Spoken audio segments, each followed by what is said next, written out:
Bismillahirrahmanirrahim. Assalamualaikum warahmatullahi wabarakatuh. Waalaikumsalam warahmatullahi wabarakatuh. Allahumma sholli ala sayyidina Muhammad wa ala alihi wa sahbihi wa ummatihi ajma'in. Rabbi zidni ilma wa rizqni fahma. Rabbi shrah li sadri wa yassir li amri wa hlul 'uqdatam min lisani yafqahu qawli. Amin ya rabbal alamin. Pada hadirin jamaah Masjid Agung Astar yang saya hormati, yang dirahmati Allah Subhanahu wa taala, pada kesempatan pagi hari ini, hari Selasa tanggal 25 Juni tahun 2024, saya akan membacakan kitab Wasiatul Mustafa. Kitab wasiatnya Gusti Kanjeng Muhammad sallallahu alaihi wasallam kepada Baginda Sayyidina Ali karramallahu wajhah, untuk disampaikan kepada seluruh umatnya Kanjeng Muhammad SAW agar menjadi pedoman kehidupan sehingga selamat bahagia dunia dan akhirat. Ini akan saya bacakan halaman 48. Ini tentang bab pengaruh dosa.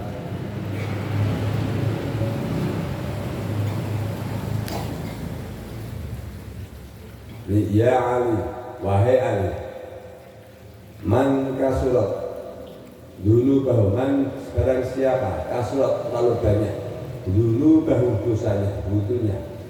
Man kasurat dulu bahu, barang siapa terlalu banyak dosanya, lahaba, maka hilanglah bahauhu, cahaya wajahnya. Jadi kalau orang terlalu banyak dosa itu cahaya wajahnya menjadi hilang. Makanya bagaimana saya bilangkan wudu, jadi wudu itu jelas. Wudu itu hadisnya, barang siapa berwudu maka setiap tetes air yang menetes wudu itu keluarlah dosa kita semuanya.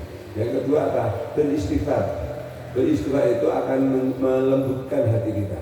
Jadi makanya bedakan antara wiridan sama dzikir. Jadi kalau wiridan tidak selalu dzikir, tapi kalau dzikir mah pasti wiridan. Jadi begitu saja. Kalau zikir itu hakikatnya eling ke Gusti Allah. Lesan kita, pikiran kita gitu. Astagfirullahaladzim, astagfirullahaladzim. Mau 10 kali, sekali, atau sebanyak-banyaknya zikir. Ini melembutkan hati kita dan menghilangkan dosa kita. Kalau wiridan itu contoh, saya pengen katakanlah kaya, membaca sholawat nariyah 4.444 kali. Itu namanya wiridan. Tapi kalau zikir pasti wiridan, kalau zikir tapi wiridan jadi artinya ya paling baik kata zikir. Jadi zikir itu kita benar-benar akhirnya hal-hal yang demikian, atau mohon maaf rezeki, jodoh dan sebagainya itu dengan sendirinya. Kenapa? Contoh mohon maaf, orang kalau merasa tafakur dosa saya banyak, zikir astagfirullahaladzim, astagfirullah, itu psikologis. Zikir itu, kalimat istighfar itu melembutkan hati kita dan menjadi dingin. Ya, akhirnya apa? Ketika hati kita lembut, akhirnya tercerminlah ke wajah kita menjadi lembut, orang menjadi senang, rezeki kita menjadi dekat.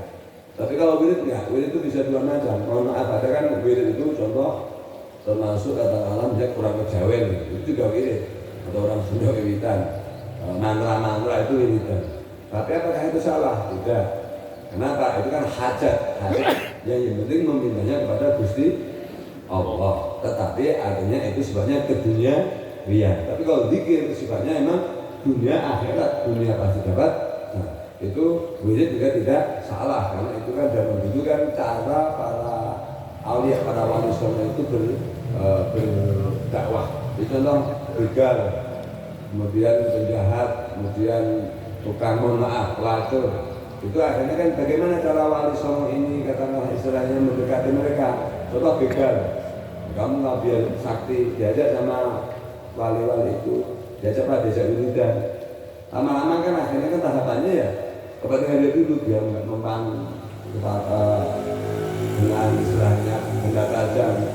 Tapi kan bagus wali songo mengajarkannya dengan kalimat-kalimat thayyibah. Makanya semua mantra itu kalau yang bikin wali pasti tutup dengan la ilaha illallah Muhammadur Rasulullah, la haula wala quwwata illa billah. Itu selalu mantra-mantra itu tidak salah, itu tahapan wali songo. Tapi karena kita ini sudah melewati zaman yang begitu istilahnya modern dan agama lahir, ya kita zikir, jangan wirid. Nanti insya Allah kalau kita zikir, insya Allah pasti dapat wiridan, dunia pasti dapat, akhirat pasti dapat. Ya, contoh kita wiridan tertentu itu kan tidak mungkin contoh wiridan itu mohon maaf ini banyak di tetangga saya sih.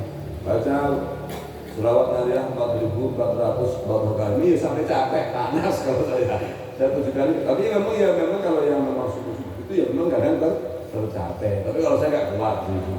Baca 4.444 kali selawat nariyah. Itu yang ngajarkan para wali. Apa? Daripada mohon maaf bicara tentang yang jelek-jelek, ya enggak, yang mereka baca selawat nariyah baik gitu.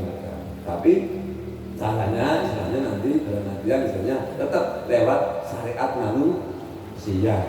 Ya, kalau segi cara dagang, cara bekerja, ya tetap seperti itu. Kemudian sebagai penutup, jadi menjaga perkataan amanah dan menjaga nafsu perut ini. Ya Ali, baik Ali, alaika, tetapkanlah padamu Ali, bisidki, itu dengan sidki, dengan benar. Al hadis cerita. Jadi kalau cerita itu sungguh yang benar, jangan cerita yang berbohong, mengarang cerita. Alaika, tetapkanlah bisidkil hadisi. Jadi jika bicara atau jika bercerita, bisidkil hadis yang benar. Tidak boleh merekayasa. Kan banyak sekarang, entah oknum polisi, entah oknum pejabat, entah siapa aja, entah pengusaha juga banyak yang ngarang untuk mencapai kepentingan. Wahidil amanah, wahidil dan menjaga al amanah. Suruh menjaga amanah. Kalau bicara suruh benar, kalau amanah suruh menjaga. Wasahin nafsi, wasahi itu dan dermawanlah. Jadi istilahnya hati ini suruh dermawan. Jadi peka melihat sesuatu itu suruh peka untuk lembut hati kita, sayang kepada sesama. Wasahin nafsi dan dermawanlah hati kami, jiwa kami. Wa'ifati dan jagalah atau tahanah al-batni, yaitu perut butun, namanya dari ahli wa'ifatil batni. Jadi ini suruh menjaga perut ini luas. Satu, menjaga perut dari makan yang haram. Dua, menjaga perut dari suatu kekenyangan. Menjaga perut sesuatu yang subhat.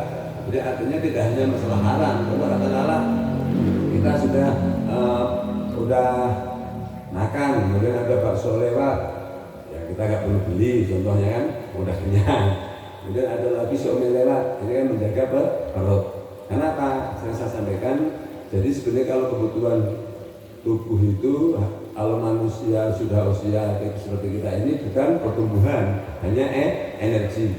Mohon maaf kalau memang kerjaan nyangkul, energi memang lebih berat. Tapi kalau saya sedikit energi untuk fisik ya. Tapi butuhnya adalah di otak. Jadi kalau saya butuhnya protein, makan telur. Kalau kita nyangkut butuhnya singkong, nasi itu menjadi kuat. Nah, tapi kadang-kadang kan tubuh kita tidak lemah, cuman perut kita meminta, kulit, tapi tubuh kita tidak lemah. Nah, kemudian kadang perut tidak minta, lidah pengen, ini enak. Nah, lidah tidak meminta, mata kita pengen, mata tidak meminta.